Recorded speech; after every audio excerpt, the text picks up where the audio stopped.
The young girl felt drawn towards the figure and told her younger cousins to stay where they were, as she rose and tentatively walked to meet the newcomer.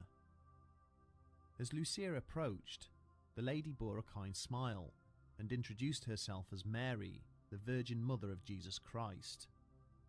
She motioned for the other children to approach, but Francisco would not be moved, insistent that he could not see the vision the girls were experiencing. When the apparition advised him to say the rosary, he immediately gained the ability to see her and cautiously stepped forwards to join his sister and cousin. The figure explained that she would reappear to the children on the same date over the next few months, and that together they would end the horrific war that threatened to consume their country. She then asked Lucia to offer up a daily prayer for peace until their next meeting, before rising and vanishing into thin air. The excited children immediately ran straight to their homes to tell their bewildered parents what had just taken place. Word spread quickly throughout the small town, and when the children returned to the spot 4 weeks later, they were accompanied by a crowd of approximately 50 curious onlookers. After a short time, the vision descended from the skies and asked the children to pray with her, before again vanishing before their very eyes. None of the adults who were present witnessed the shining figure appear, but they saw the 3 children apparently speaking and interacting with something, and several claimed to see the branches and foliage around the children disturbed by an invisible force that entered and then subsequently left the location. The following month, a crowd of several hundred gathered to watch, as Lucia and her cousins again apparently spoke to the Virgin Mary, with witnesses this time reporting a mysterious haze that seemed to envelop the children, before rising up again into the heavens. By now, the rumours of the visions had spread to the local authorities, who took a dim view of the situation, and elected to detain and question the children on August the 13th, in order to prevent the assembly from again taking place. After speaking with the apparition for a 4th time on September the 13th, young Lucia turned to the assembled crowds and informed them that Mary would visit for one final time the following month, and this time would reveal herself to everyone who attended. 3 weeks later, people were travelling to Fatima from across the length and breadth of the land, desperate to catch a glimpse of the Lady of the Rosary. The events that subsequently took place at Urim on the morning of October the 13th, 1917, are today known within the Catholic Church as the Miracle of the Sun. It had been raining heavily for most of the previous evening, and the attending crowds had been forced to negotiate freshly sodden and muddy footpaths in order to reach the site. Now, as midday approached, the rains had finally eased off, but the skies remained angry and sullenly overcast. An improvised wooden shrine had been thrown together, and now in front of it stood a crowd of 70,000 people. They were a diverse mixture of faithful worshippers, skeptics, and idle curiosity seekers, all waiting for some kind of sign that the Virgin Mary truly had come down from heaven to walk amongst their number. As the crowds watched on impatiently, 3 small figures dressed in flowing white robes were gently lifted onto a hastily erected platform that stood before them. With the people waiting expectantly, Lucia had stepped forward to announce that the Virgin Mary was now present, and had chosen to entrust her and her cousins with a series of holy secrets and truths.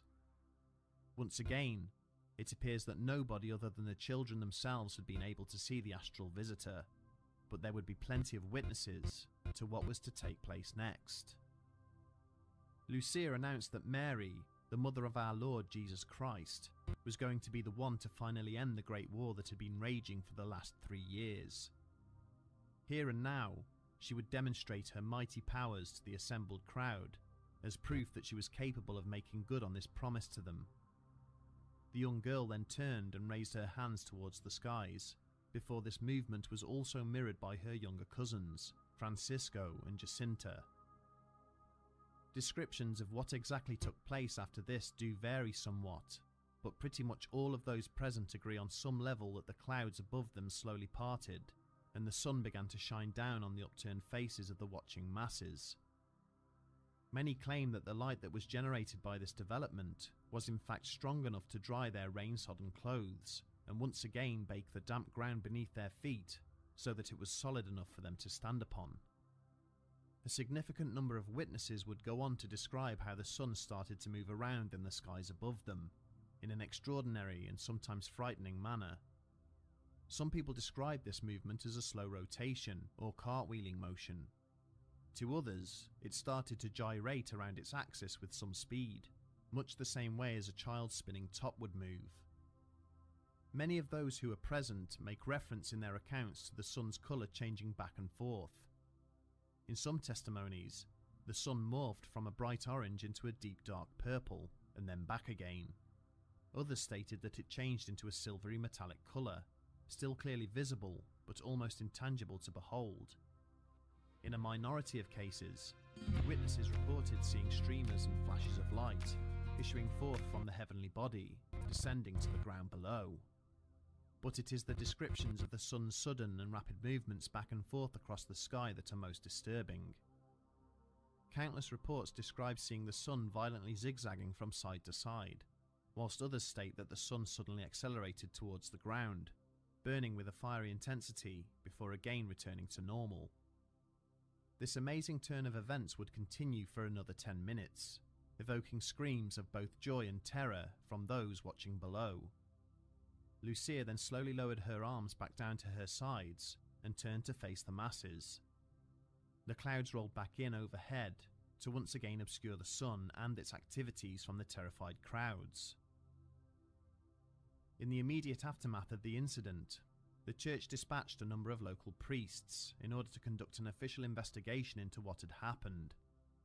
Their orders were to evaluate if what was reported was both compatible and acceptable with the church's traditional teachings, and then present their findings to the local bishop.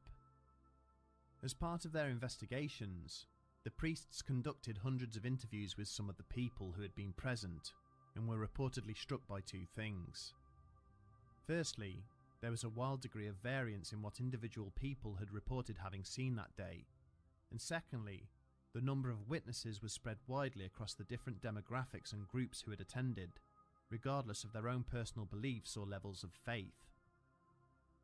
There was little doubt that something truly awe-inspiring had taken place in that damp little country field, and that those who had been present largely believed it to have been an act of God.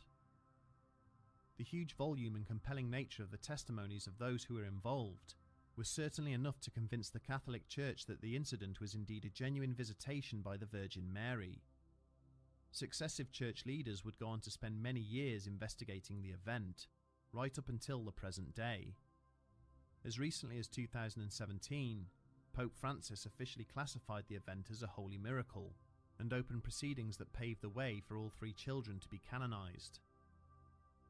Of course, not all commentators and observers place so much faith in such religious explanations, which has given rise to an altogether different slant on what took place, and this is that the incident was actually an extraterrestrial visitation rather than a holy one. The basis for this argument is the fact that the solar effects described by the witnesses were not reported anywhere else in the world that day, other than at the Fatima site itself, meaning that it can only have been a localized occurrence. Given this fact, is it possible that the entity viewed by the children might instead have been a visitor from another planet, and that the bright light in the sky seen moving around was some form of craft, as opposed to the sun itself? Whether a true miracle or an extraterrestrial visitation, the fact remains that many people witnessed the event, some in wildly different ways to others, and many saw nothing at all. So it appears the occurrence was either deeply personal or some form of optical illusion, which not everyone was in a position to have experienced or experience in the same way. A third, much more grounded possibility is that the witnesses were seeing an optical phenomenon known as a sundog or mock sun. The technical name for such an event is parhelion, and consists of either one or two intensely bright halos of light appearing to form alongside the sun. Parhelia are caused when the sun's rays are reflected back by patches of ice crystals which have formed in the upper atmosphere. To observers on the ground, it appears as if the sun's mass is gradually increasing or decreasing in size, dependent on how large the patch of crystals is which the light is passing over. Parhelia are not restricted to any one geographical area or type of weather system, and are something that has been historically witnessed all over the globe. They are at their strongest when the sun is either rising or setting. As logical and compelling an argument as this is, it does not fully account for the multiple reports of the sun changing its colour or zigzagging violently from side to side in the sky. Again, those seeking to discredit the more fantastic explanations for the incident turn to meteorological effects. The sun's colour has been proven to alter subtly when incoming light is reflected off droplets of moisture in the atmosphere, and the reports of the sun resembling a silvery spinning disk may have been the result of thin, almost indiscernible clouds passing across and impairing the field of vision of those watching from below. Staring directly at the sun for any sustained period of time can cause significant damage to the retina. Even spending a limited amount of time trying to focus on a powerful light source, such as a light bulb, can cause minor damage to the eye, and the illusion of movement as the eye muscles start to tire and become overly relaxed. Having laid the groundwork to suggest that it could have been a combination of optical illusion and meteorological effects that the people at Fatima were witnessing, the more skeptical observers then turn to the psychological aspects and mentality of viewing an incident as part of a crowd. In this case, the vast majority of those who attended had an expectation or burning desire to see something happen, which was enough to persuade not only themselves, but also those around them that a miracle was taking place. The scientific term for this is pareidolia, and is something that critics of religious sightings have often fallen back on in order to undermine what has been reported. As witnesses testified to having seen humbling and fantastic images, what they describe naturally goes on to influence and taint the mental image for others who are watching. There have been many alleged appearances by the Virgin Mary throughout the years, and the argument against the majority of them is that when the idea or image of Mary is placed into the minds of the public by media after one sighting has been reported, a certain percentage of people will then suddenly start to see the face of Mary everywhere they look, from smoke rings and shadows to foodstuffs and coffee stains. Perhaps the element of the story that most regularly comes under scrutiny and criticism is young Lucia herself. Cynics are quick to point out that she was the youngest of 7 sisters, with a 5-year gap between her and her next oldest sibling. From an early age, she played her sisters and parents off against each other, striving to be the centre of attention by spinning tall tales and fantastic stories. Tragically, both Francisco and Jacinta would be claimed by the Spanish flu that ravaged Europe in the aftermath of the war, and so the only real source of information about what the children saw would be Lucia. Over the years, her account has been altered and revised to no small degree, and many of her predictions have only arrived years after the events she describes took place. World War I would not end for another year after the incident, and it would not be until 1927 that she claimed Mary had foretold that her cousins would die at a young age. She also said that the spirit had shown her visions of soldiers executing a bishop in the ruins of a great city. Some have tried to tie this to the attempted assassination of Pope John Paul II, but even Lucia's own mother disowned her testimony, giving interviews to state the girl was a fantasist and trickster. It is rare indeed for the papal authorities to so readily accept an incident as miraculous in nature, but the witness accounts of several thousand people make for a compelling case. Even taking into account the undermining factors of mass hysteria and suggestion, the possibility that something extraordinary did take place in front of the assembled crowd is very real. The actions of Lucia in the years after the incident have done little to improve her credibility, but none of these issues can explain what it was that people saw or how it made them feel. Nor can they explain the sheer coincidence that something truly significant occurred in the skies overhead at exactly the time it was predicted by the children. Maybe this is the real nature of the supernatural. Some people see it, some people don't. Both groups accuse each other of being uninformed or crazy, and this is, of course, why we divide ourselves into skeptics and believers. What makes the Fatima event so interesting is that many skeptics who were present testified to witnessing the spectacle. Many believers who were also there that day, on the other hand, saw absolutely nothing. Whether you genuinely believe that for one day only, the mysteries of heaven revealed themselves to mankind, or that some other inexplicable force visited Earth under the guise of a miraculous event, it is difficult to deny that something truly humbling and extraordinary did take place in a quiet corner of Portugal, roughly 100 years ago.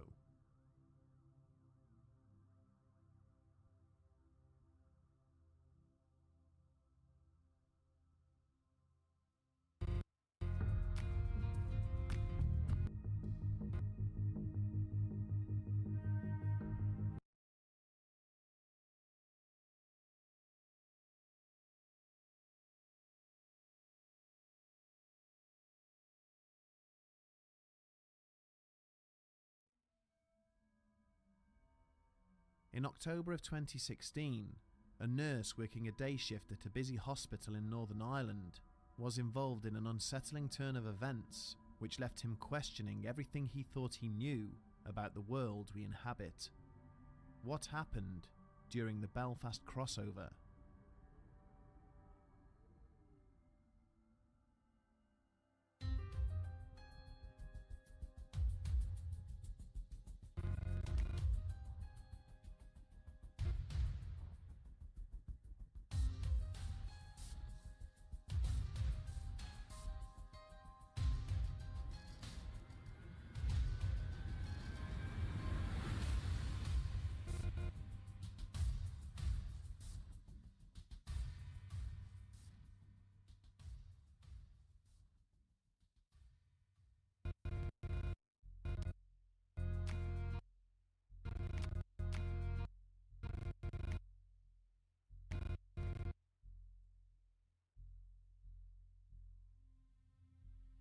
There has been a public hospital of some shape or form in Belfast since the late 1790s, and today the city's inhabitants are served by the Royal Victoria, which is also known locally as the RVH. The cavernous red brick buildings that first housed the original facility are still situated on Grosvenor Road, a short walk from the city centre, but the site has steadily expanded over the years to the point where it now sprawls across 70 acres of land. In addition to the localised support and care it provides to the residents of Belfast itself, the RVH also provides specialist services for the rest of Northern Ireland. As well as the main facility itself, there are also 3 other specialist hospitals located on the site. These provide maternity, paediatric and dental care for up to 2/3 of the country's general population. Over the course of the year, the RVH nursing teams will treat over 500,000 different patients, from illnesses as mild as the common cold up to complex and critical heart surgery. In particular, the hospital's accident and emergency unit is perceived to be one of the most stressful but hard-working departments to be found anywhere in the NHS, with staff there having had to endure the most brutal and savage injuries that the country's historic religious and political rivalries have produced. The latter half of 2016 found Ryan Kirkpatrick working at the Royal Victoria as an auxiliary nurse, which involved providing logistics and support for the more qualified nursing practitioners. It was a full-time job, meaning he was permanently stationed at the hospital, but the position was transferable between different departments, depending on their changing levels of demand. This meant that his day-to-day duties could see him working anywhere across the entire site. It was a challenging role, but one that Ryan enjoyed. The flexible nature of his job meant that he was exposed to diverse working practices and challenges he simply would not find if limited to working in just one department. He also enjoyed having the freedom to travel around the different units, interacting with not only his fellow staff members, but also the more regular inpatients. On the afternoon of October the 21st, Ryan made his way to work the same way he had done 100 times before. He had spent the last week attached to the acute medical unit, which saw admissions come from not only both of the 2 accident and emergency units that are located at the site, but also cases that local GPs deemed serious in nature.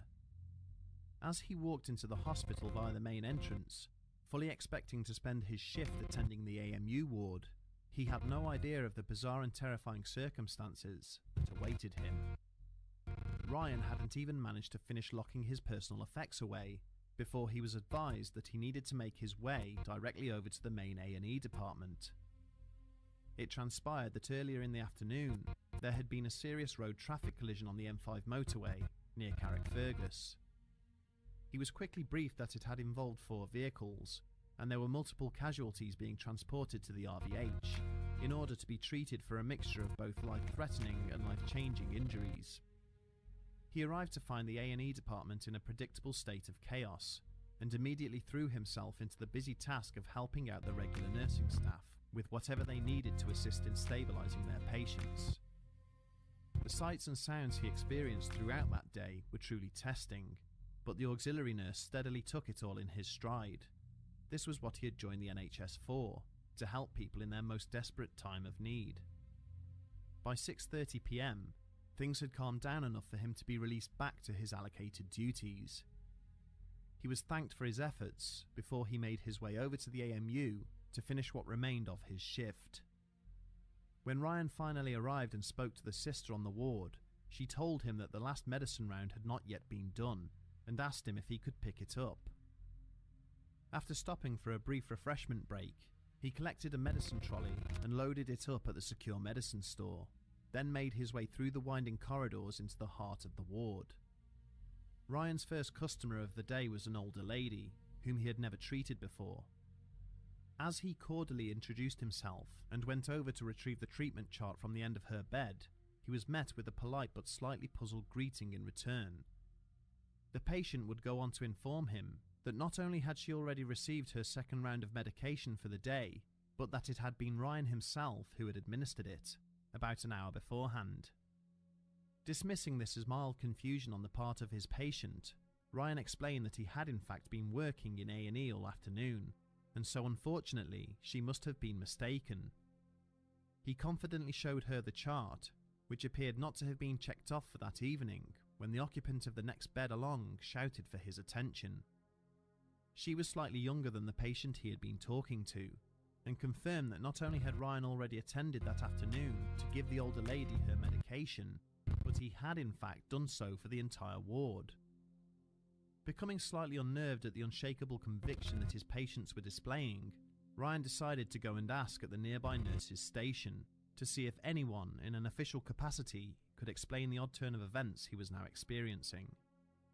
He found the ward receptionist there, chatting away to one of the other nurses, and both confirmed that they had indeed seen Ryan doing his rounds about the department earlier that afternoon. Despite their insistence, Ryan was adamant that he'd been nowhere near the ward all day, having only arrived 10 minutes beforehand. He became immediately concerned that a major misunderstanding and possibly even negligence had taken place, which might have resulted in a very serious outcome. If medicine had been administered to each of the patients, then why hadn't their respective charts been completed? He tried to find the sister who had instructed him to carry out the medicine round, but she was nowhere to be seen. She had apparently finished her shift hours beforehand. Determined to try and get to the bottom of the matter, he put a cursory phone call into the hospital security office before excusing himself and walking across the site to view the footage captured by the hospital's CCTV cameras. When he arrived, he was informed that the part of the system that covered A&E was undergoing maintenance, so there had been no footage captured in that department all day. When Ryan started playing the footage from the AMU department, he experienced a growing mixture of amazement and horror. As he watched, he could clearly see an obscure figure pushing the medicine trolley through the corridors of the AMU, time-stamped an hour and a half before he'd even arrived. And he knew in that instant that the figure was himself. But that was impossible. The duty security officer became a little frustrated at Ryan's repeated requests to rewind and rewatch the footage, but the young nurse began to realise there was something interesting and yet unsettling about his phantom double. At no point did it ever show its face on camera. The footage was always captured from behind or from the side when its head was facing entirely in the opposite direction. It became clear that his copy, whatever it was, had also left little evidence of its presence, save for the testimony of the people it had passed by. It had also not signed any documentation or checklists as it issued the medication, despite being required to do so. Fearing humiliation amongst his colleagues, Ryan chose to keep the incident to himself. He quietly made his way back over to the AMU and signed off the medication charts for each of the patients before retiring for the evening. Ryan was so unnerved by the experience that he transferred out of the hospital to go and work in Ulster the following year. But he has never forgotten that day and the resultant feelings of dread and unbridled confusion that were now scarred upon his soul forevermore. The events that Ryan describes are extremely unsettling and seem to defy any conventional or rational explanation. Just what was it that he experienced during this otherwise unexceptional and mundane working day? As it turns out, there are a number of theories which we can explore. Stories of time slips and so-called reality glitches are nothing new. They have apparently occurred for centuries. Even in the Dark Ages, there were accounts of people experiencing a similar phenomenon, finding themselves momentarily transported to another time and place, unable to comprehend the completely different world they were seeing before their eyes.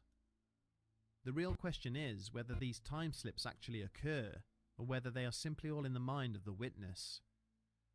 In some cases, there is a rational explanation for the perceived phenomenon. We know, for instance, that walls can absorb and record sound waves and play them back under the right circumstances. It has been shown that EVP methods can pick up voices that were spoken in an older building hundreds of years before. Is it such a stretch to theorize that the very fabric of space and time might also be capable of recording images, which can be played back in a similar fashion if just the right circumstances are met? Many ghost sightings are attributed to just this kind of supposed phenomenon. Apparitions are often witnessed walking through walls, where there perhaps used to be a door, suggesting that the eyewitness is seeing a playback of a time gone by. And if we can indeed see recordings of people from the past, why not recordings of entire scenes? Could the imposter Ryan that walked the corridors of the AMU ward have been an ethereal recording of his past exploits in the same area? Maybe so, but if it was, how is it able to interact with living people and real-world items?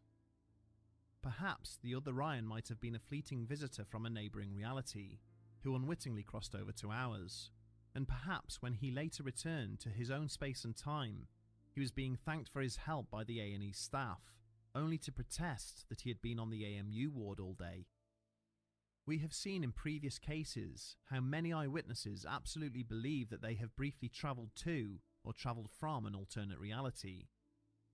Much of the Mandela effect phenomenon, whether real or purely psychological, has been attributed to alleged crossovers between neighbouring universes, and the ever-present possibility that reality perhaps exists just as much in the physical world as it does in the mind. Maybe Ryan saw his doppelganger. Over time, the concept of doppelgangers has become somewhat confused with the idea of a long-lost twin or a body double, but it is in fact something far more mysterious than either of those possibilities. A doppelganger is instead a supernatural copy or identical projection of a person, right down to the smallest detail. Doppelgangers have been documented throughout history and are largely seen as sinister and malevolent entities, whose arrival is often interpreted as a precursor to tragedy or death. Their true motives are unknown and their actions irrational, with very little direct interaction taking place between them and the subject they are impersonating. In this case, however, the fact that the copy was apparently capable of independent conversation and physical interaction with third parties does not fully fit the characteristics of a typical doppelganger event, although its sentient desire to avoid facing any of the cameras was intriguing. Finally, could Ryan's experience have been the result of a psychotic break, a momentary lapse of memory or concentration, possibly a brief instance of multiple personality disorder? Although Ryan is not a drug user, has no history of mental illness or specific memory loss, and despite the fact that random and transient psychological issues such as this are virtually unheard of, it is not beyond all possibility. Even though the accident and emergency staff were able to confirm that Ryan had been assisting them for most of the day, There might have been a brief period where he was able to slip away to the AMU ward and then return without his absence being noticed. And maybe he was unaware of his actions in this instance, or that his short-term memory just didn't log the information. Without any video footage from the A&E security cameras, which would conclusively prove that Ryan was indeed in two places at once, we unfortunately cannot determine one way or the other what happened on that strange October day back in 2016. We can only speculate. His experience seems to feature elements of all four possible explanations, whilst not comfortably fitting into any of them. His double displayed no signs of aggression or danger to anybody, and so it's possible that it was acting with good intentions, regardless of how much confusion and upset its presence would end up causing for Ryan himself. He is keen to stress that he has never experienced anything like this before in his life, or indeed in the few years since it happened to him. He continues to search for answers as to what took place. This was the reason he sent his story in to us after watching the Crosswade Interlopers, in the hope that he could relate to other people who may have had similar experiences and share their stories. It is unlikely that the answers Ryan seeks will ever be found, and this unnerving experience will forever remain a mystery.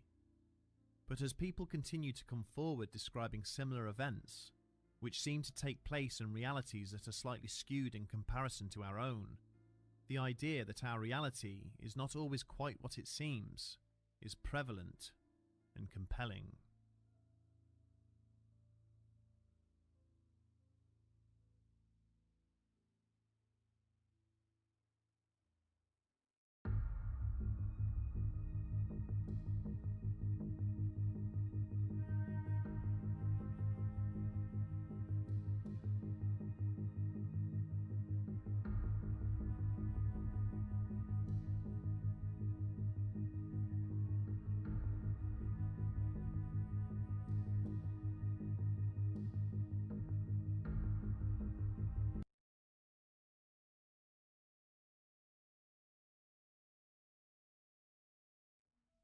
Fact or fiction?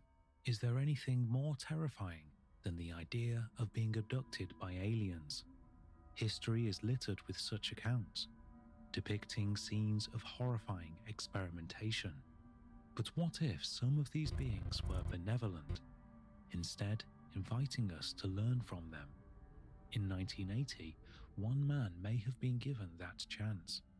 Whether still on this planet or not, his disappearance has left us asking, what happened to Granger Taylor?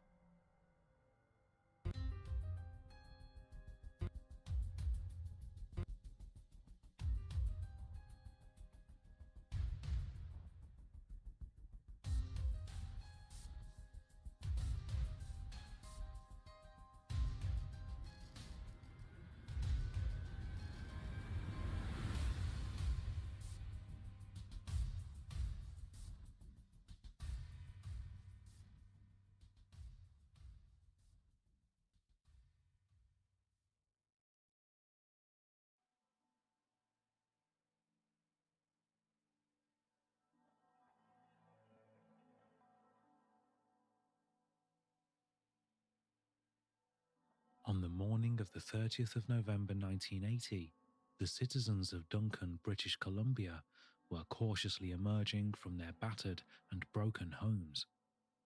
Fallen trees blocked roads, farm animals had escaped through smashed fences, and debris lay strewn across the landscape. The previous evening, they had endured one of the most severe storms the area had ever seen. Gale-force winds had knocked out the power grid for the whole town, and countless properties had sustained broken windows, stripped rooftops, and torn up gardens. Still, the community of Duncan was a resilient and self-sufficient one. The populace soon began a concerted effort to get their small logging town back up and running, sweeping glass, clearing toppled trees, and mending downed power lines. Whilst the townfolk were no strangers to hard work, there was a feeling that their efforts could have been eased with the help of one enigmatic figure, an engineering prodigy and local legend who would have gladly helped repair the damage for fun. His name was Granger Taylor, but he was nowhere to be seen. Word quickly got around that he had not been seen since the previous evening, and blithe rumours began to spread, alleging all manner of typically strange possibilities as to the genius eccentric's whereabouts. But what truly happened to him may have been far stranger and certainly more heartbreaking than the townsfolk could possibly know. On that same morning, Granger's stepfather discovered a handwritten note from his son, left the night of his disappearance.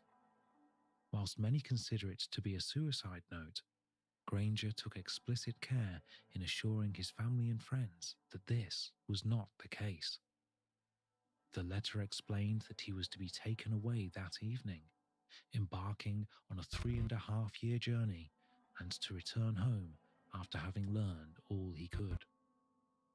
Unfortunately, despite Granger's family leaving the back gate unlocked for many years after he vanished, their son never did return. The question of what happened to him remains a perplexing one nearly 4 decades later. Yet whether or not it has an ending, the story of Granger's life is an amazing and inspiring one in its own right, which deserves to be told. Granger Ormond Taylor was born on the 7th of October 1948 in Duncan, a small fishing town in British Columbia, Canada. Despite always having a close-knit and caring family, Granger's life began with tragedy when his father drowned in an accident at a waterside retreat on Horn Lake. Granger was only young at the time, and despite knowing his dad for only a short period of his life, the death had a profound impact on his mental state, the echoes of which remained throughout his adulthood. He became quiet and extremely introverted as a child, spending most of his time alone in his bedroom. His mother remarried a few years later to a kind, caring man named Jim Taylor, who had children of his own.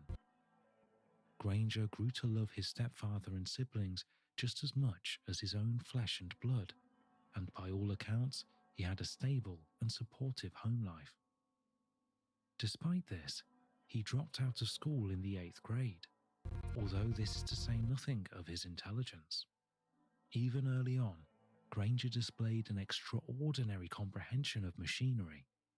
When after working for a year as a mechanic's apprentice, he built and restored a number of vehicles that even weathered experts had condemned as being beyond salvage.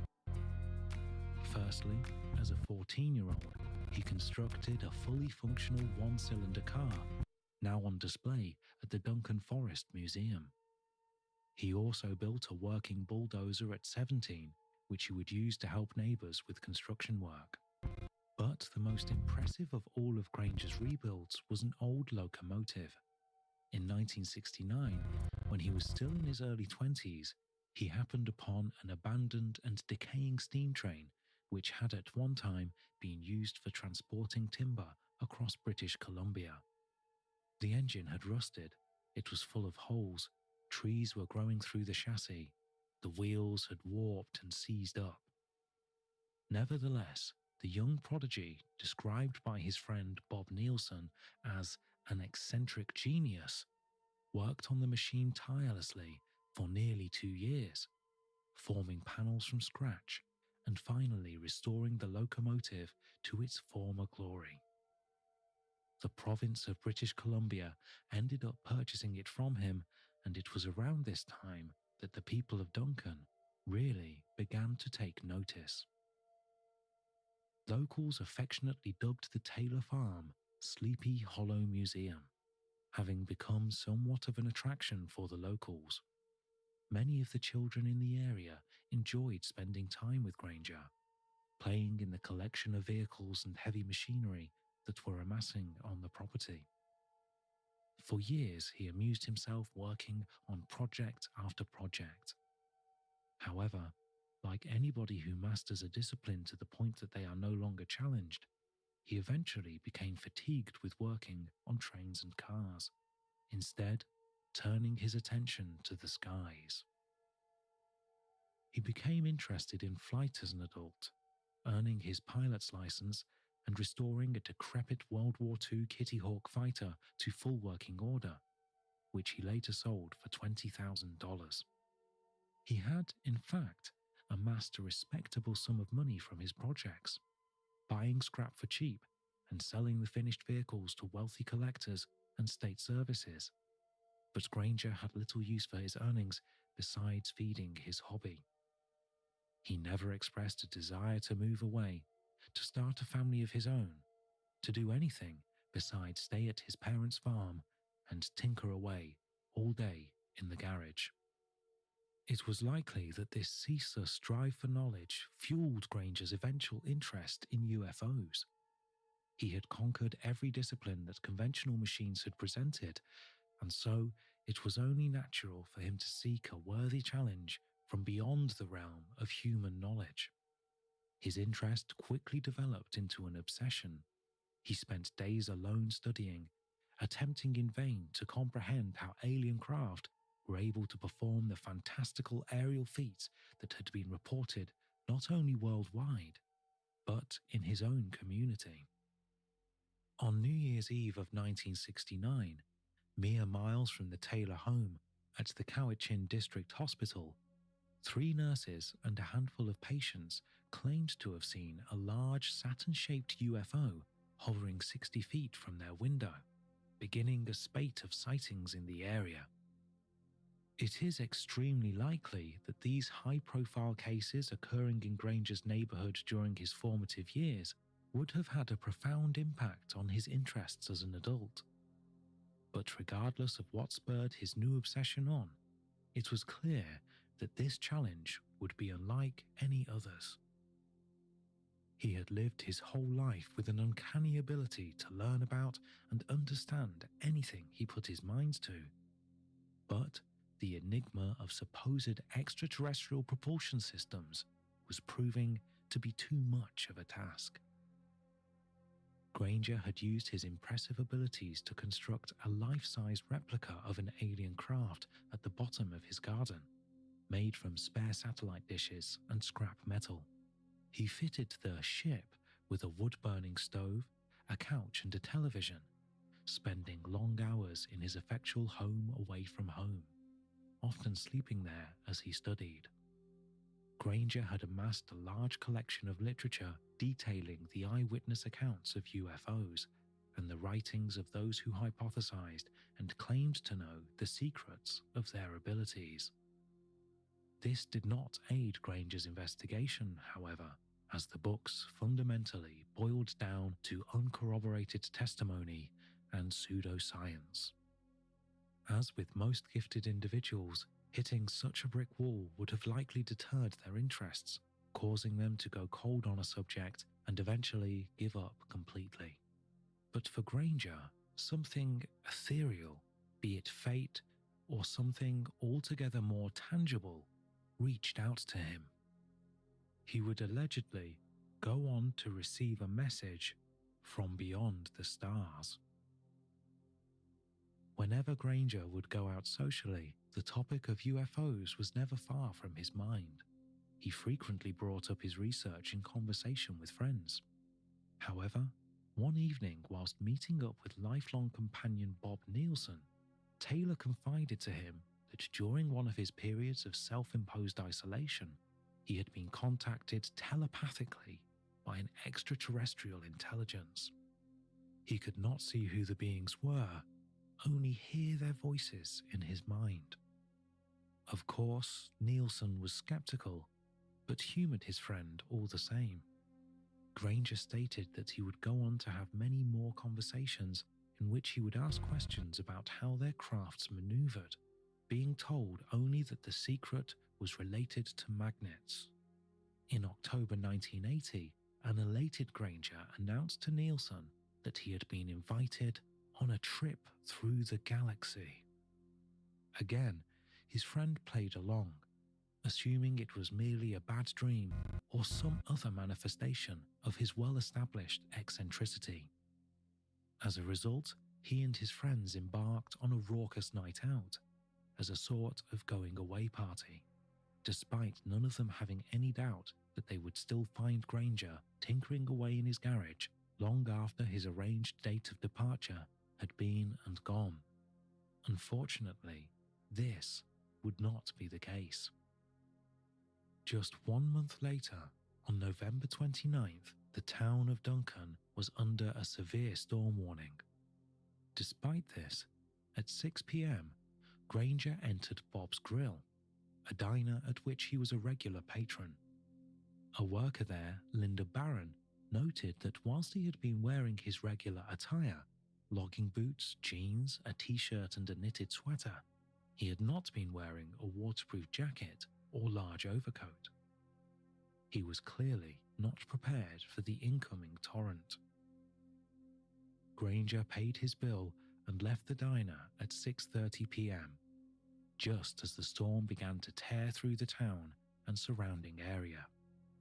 Linda would be the last person to ever see him.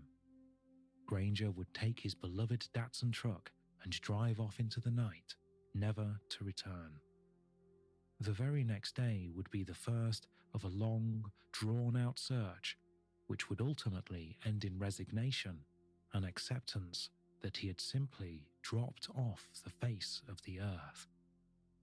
That same day, his father would find the note he had left, which read, "Dear Mother and Father, I have gone away to walk aboard an alien ship, as recurring dreams assured a 42-month interstellar voyage to explore the vast universe, then return.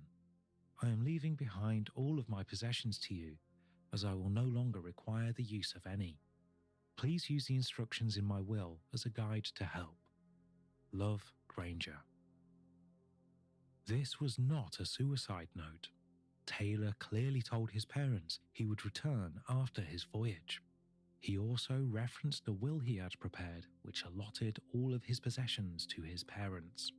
This was also curious, as he had made a concerted effort to scratch out any mention of the word deceased and replace it with departed. Before he had left, he had thanked his stepfather Jim for everything he had done for him. He had never mentioned his alleged communications with extraterrestrials to his family or his intention to leave, and this caused some confusion. His mother was away on vacation at the time of his disappearance, and unfortunately, she never got the chance to say goodbye to her son, even if she wouldn't have known she was doing so at the time. In the absence of a body, authorities struggled to explain just what had happened to Granger Taylor, and his disappearance would go on to become one of the most enduring enigmas in Canadian history. Most of the information from the time he vanished consists of newspaper clippings and the overly enthusiastic work of ufologists, which, although intriguing, offers little more credibility than campfire stories. Therefore, it is pertinent to look at the more reasonable explanations. The first of these is that Granger made the decision to take his own life, constructing the narrative of an extraterrestrial voyage with the intention of comforting his friends and family in the idea that he was off exploring the stars. Some have concluded that Taylor's inability to understand space travel had eaten away at him, causing him to become frustrated and depressed during his prolonged periods of isolation. The fact that Taylor gave away all his possessions adds credibility to this theory, as whilst somebody who plans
to go away for a few years may well get rid of a few odds and ends, it is unlikely that they would rid themselves of everything they owned, much less write up a will. But if Taylor did commit suicide, where is the body? In 1986, 6 years after his disappearance, the remains of clothing, bone fragments, and shards of a truck believed to have been Taylor's were discovered in a crater on an unnamed mountain. It is postulated that Taylor had been carrying dynamite in his truck, which he normally used for clearing tree stumps. Rumors circulated that the young prodigy drove up that mountain and simply blew himself to smithereens, though none of the remains were ever proven to have been those of Taylor or his truck. For instance, the metal shards that were found were pink in color, rather than the light blue of Taylor's vehicle. Furthermore, this was before the age of DNA analysis, so nobody can say for certain whether the bones really were Taylor's at all. That being said, given the length of time between his disappearance and the discovery of the remains, it is possible that weathering and erosion of the metal had caused discoloration, and the rest of Taylor's body may have succumbed to animal predation. However, without solid evidence, the door to speculation remains open. There are others who claim that Taylor may have wanted to start a new life elsewhere after all, and faked his own death in order to make a fresh start. But again, if this was the case, why fake his own death? Knowing it would cause his family and friends untold pain. Surely it would be far easier to simply move. He had money in the bank, and a man of his talents would no doubt be able to find steady work wherever he settled. Perhaps it was an action befitting the eccentricity of his character, but this would stray